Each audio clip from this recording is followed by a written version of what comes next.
Hey guys, I thought I'd make a little video of how I'm balancing this Great Plains spinner for my extra. Obviously had to cut out the prop holes on each side of the spinner. I didn't do a real good job, but I used the Dremel with a sanding bit. You can see I zinged it right there.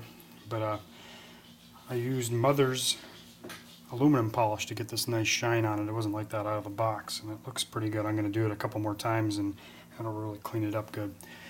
Also, you can see here I'm using kind of a different balancer. This shaft here is off of the Dubro balancer, and what I did was I took and put the shaft on my drill and then used my Dremel again with the large sanding bit, this one here, spun it on the drill and then used this to put a real fine point on each side here. And these magnets here are off of a hard drive. I had an old computer laying here, so I pulled the hard drive, and inside there's really strong magnets. And I took those magnets, and it's on my Great Plains CG machine. I just got them stuck there. And when this thing is in here right, only one side of it is actually touching. If I turned it around, you'd see there's probably like a 30-second gap here, and it's not even touching. And then just the very, very fine point on this side is touching the magnet. You can see it's really touchy, and it just works great.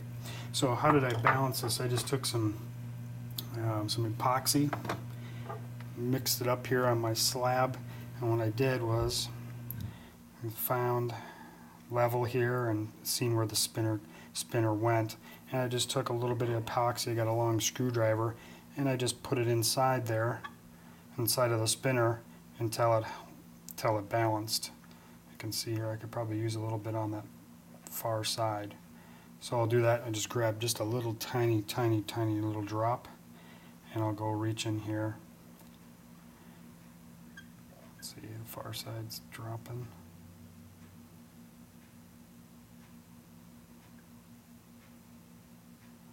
So what I actually could do is I have some in there already. I just clean the screwdriver off.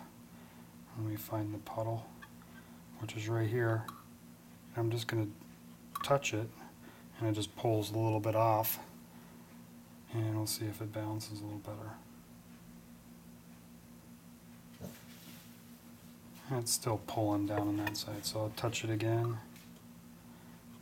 Hopefully I can get it to go.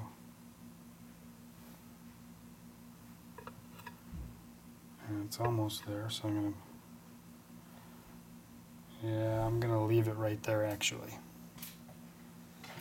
So in that orientation it seems to be balanced this way, so next I would take and put it, it's basically at 3 and 6, I put it at 12 and 6, 2 and 7, and go around, but it's holding pretty well.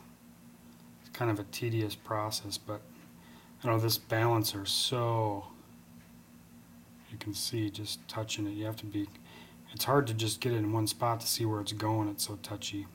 But that's how I balanced it. You can see it's moving a little bit there. Oh, actually at first I also balanced the back plate first, and I just put one of the cones in and then flip the other cone flat, and then the back plate sits in there nicely.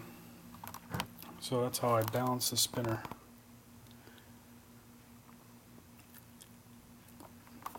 Alright.